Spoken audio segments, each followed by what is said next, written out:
Okay, for those of you that want to know what an index box is and how I use it, well, let me show it to you. This right here is my index box.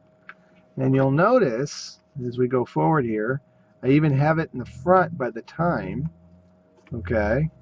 You know, the different times all the way from 7 a.m. to, and then behind all the way to like 9 o'clock at night. You'll notice over here. Let's see if I can find it here.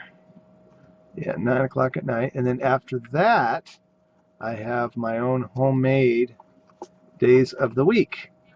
So that starts the first day of the week right there, all the way back to the 31st day of the week, if there's 31 days, that is, in the month.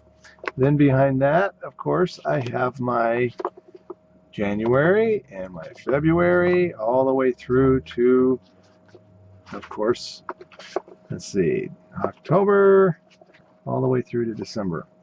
And then I put my my dud leads, those are the people that aren't interested, in the very, very back of the box. And then my leads that I need to follow up right now, I either put them in the front. And then, of course, as I'm going through the index cards, you'll see them here. I'll put them inside based on the dates. If today, for example, is the 17th, and I need to call them back the next day, I'll slide the index card into the 18th. And then when the 18th comes, I'll pull out all the cards for the 18th and start calling them and dicing the calls through. I generally call people maybe 2 or 3 times, 4 times, depending on the interest, and then I'll put them in the dud file if they never call me back or if I can't reach them. So I hope that helps describe a little bit about how the index card box works and how to stay organized. Using this together with, for example, Google Calendar, where you can put on Google Calendar the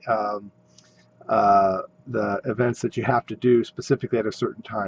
And for showing you how the actual index cards are written out, pull them out of the box here, and you can kind of see as I take them out of the box based on the date.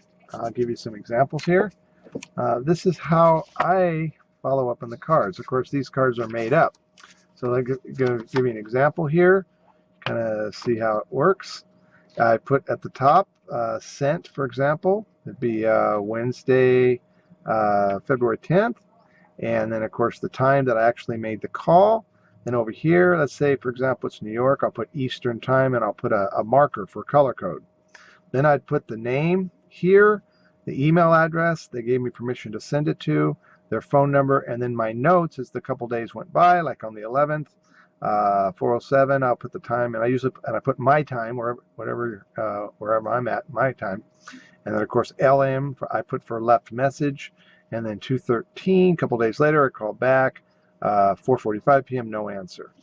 And, of course, another example here, same thing. This is just an example I made up. Again, the time, Thursday, February 11th, and then 2:07 p.m. This was in Texas, Central Time. Then you can have little like extra notes, excellent lead if they're real excited and things like that. Same format. Have the name, the email address, and of course double check the email address when you're on the phone with them, and then the phone number. He's very excited. You got little notes, and then of course the next day called back, 10 a.m. No answer. So each one is color coded based on, let's say, the different time zones. They're in the Pacific time zone, you might have green or whatever color, but just make sure that you keep the same color for that particular time zone. So when you pull the cards out, you can dice them up based on time zones. So you don't call on people at 11 o'clock at night or 5 o'clock in the morning. Okay, so I hope this helps. This of course goes into the index box to as they're diced up. Okay, and again, thanks for watching.